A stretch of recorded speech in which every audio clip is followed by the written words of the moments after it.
तो हम लोग इस क्वेश्चन को भी उसी फॉर्मूला से हम लोग फॉलो करेंगे जैसे कि हम लोग फॉलो कर चुके थे।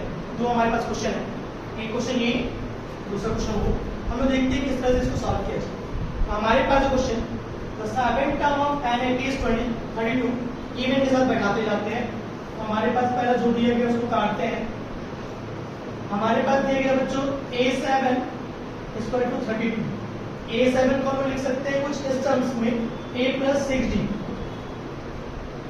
जो भी टर्म्स दिया रहेगा उससे आपको पीछे लिखना है। जैसे 7 दिया तो 6d लिखे हमें, 8 दिया रहेगा तो हम 7d लिखेंगे, 9 दिया रहेगा तो 8d लिखेंगे, मतलब जो भी दिया रहेगा उसके पीछे को लिखेंगे। तो हम लोगों ने लिखा a plus 6d so 32। हम लोग इसको इक्वेशन 1 मान सकते हैं। उसी टाइप से हम दूसरे को कर लेते हैं a13 62। जो मैंने सिखाया था 13 दिया हुआ है, हम इसको क्या करेंगे 12d करेंगे, a plus 12d हो गया। इसको इक्वेशन 2 मान लेंगे। अब हम लोग सीख चुके थे पहले, इससे पहले लीनियर इक्वेशन 2 वेरिएबल्स। हम लोग लीनियर इक्वेशन 2 वेरिएबल्स का एलिमिनेशन मेथड इसमें अप्लाई करने वाले हैं। तो देख पा रहे हैं कि 2 और 1 दिया गया है, हम लोग 2 से 1 को माइनस कर देंगे, लिखेंगे यहाँ पर ऑन इक्वेशन 2 माइनस इक्वेशन 1। 2 को 1 से माइनस करने पर a plus 12d 62 a plus 60 32। हम लोग इसको माइनस कर लेते हैं। a कट गया, 12 से 6 किया 6d और यहाँ पे आ गया 30 d स्क्वायर, तो हमारे पास 30/6 आ गया। ये सॉल्व किए 5 आ गया। हमारे पास d मालूम चल गया 5। अब हम लोग इसका d के बाद a निकाल लेंगे। तो यही वैल्यू को हम लोग d का वैल्यू को रख देंगे किसी भी इक्वेशन में। d के वैल्यू को हम लोग इस क्वेश्चन को वहां सॉल्व कर लेते हैं, फिर उसको रख करके फिर उसको बना लेंगे। तो d का वैल्यू हमारा 5 आ गया। इस वैल्यू को हम लोग इक्वेशन 1 में रखते हैं। वैल्यू पुट ऑफ d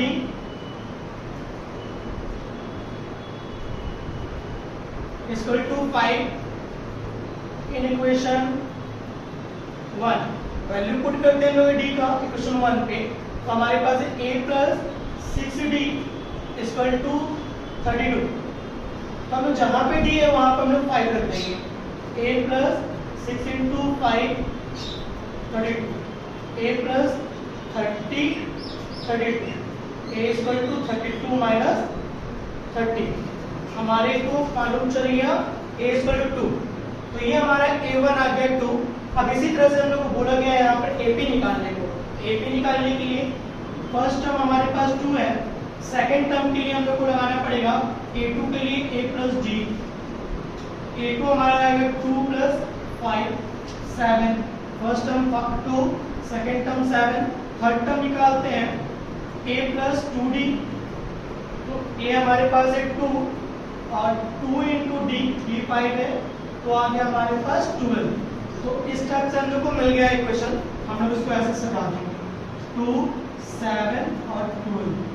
ये हमारे को ऐसा क्वेश्चन को बनाना पड़ेगा। ये बन के तैयार हो गया 2 7 12 इसका AP टर्म से। बस हम लोग इस क्वेश्चन को ऐसे सॉल्व करेंगे। अब हम लोग नेक्स्ट क्वेश्चन को बनाने जा रहे हैं, तो हम लोग को इसको रफ करना पड़ जाएगा पहले। Find the 15th term. AP दिया गया हमारे पास, हम लोग लिख देते हैं a1 हमारे पास -5, a2 हमारे पास 1, d हम लोग फाइंड आउट करते हैं। d हो जाएगा हमारा a2 minus a1, a2 हमारे पास है 1 और माइनस, और a1 हमारे पास जो दिया गया है माइनस पे पहले से ही, तो -5, तो हमारे पास जो 1 + 5 6, हमारे को d मिल गया 6, a हमें मालूम है, d हमारे को मिल गया 6। निकालिए 15 टर्म। तो 15 टर्म निकालने के लिए फॉर्मूला है a15 = a plus 14d। a की जगह पे हम लोग देख लेते हैं -5, 14, d की जगह पे 6 आ गया। -5 14 से 84, 84 से -5 गया 17 आ। तो हम लोग कुछ इस तरह से फाइंड आउट करेंगे क्वेश्चंस को। हम लोग सीखने वाले हैं ascent terms, sum of n terms. AP का हमारा दूसरा टर्म्स, जैसे कि सम ऑफ एन टर्म्स सीखने वाले हैं। इसमें क्वेश्चन बहुत डिफरेंट रहेगा क्योंकि इसका फॉर्मूला कुछ डिफरेंट है। ऐसे n/2 into 2a plus n - 1 into d। हम लोग इसमें हर चीज से जानकार है कि एन क्या होता है, डी क्या होता है, ए क्या होता है, बस नया कुछ गया एस एन। इस चैप्टर में क्वेश्चन को सॉल्व करेंगे, बस एस एन कैसे क्वेश्चन रहेंगे और कैसे बनाना पड़ेगा तो उस क्वेश्चन को हम लोग देखते हैं, क्योंकि इसमें क्वेश्चन थोड़ा सा डिफरेंट उसकी तरह नहीं रहेगा, इसमें अलग क्वेश्चन आने वाला है। जैसे कि हम लोग देखेंगे इसका क्वेश्चन क्या है, फाइंड द सम ऑफ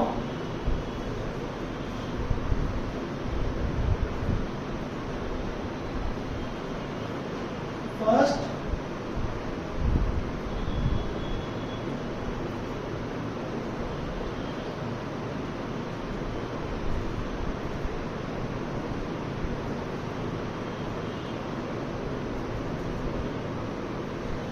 एकदम क्वेश्चन ये मिलता जुलता उसी की तरह है, एपी की तरह ही है, लेकिन ये थोड़ा सा अलग है क्योंकि इसमें बोला गया find the sum of first 25 terms आपको निकालनी है।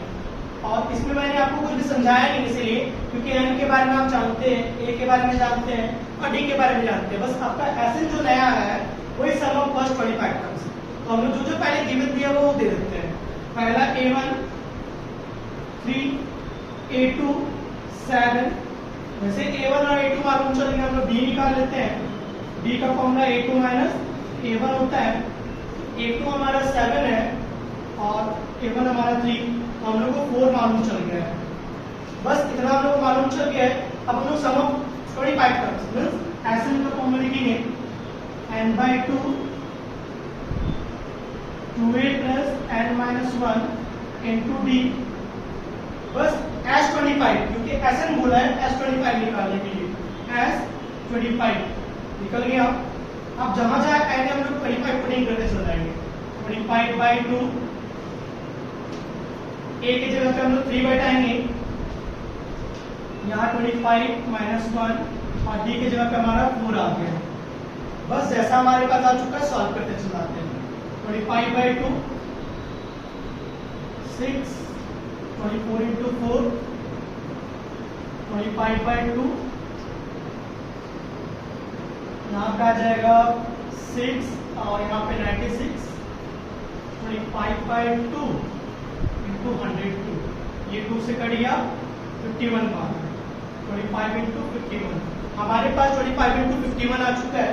अब हम लोग 51 into 25 मल्टीप्लाई कर लेते हैं। 51 into 25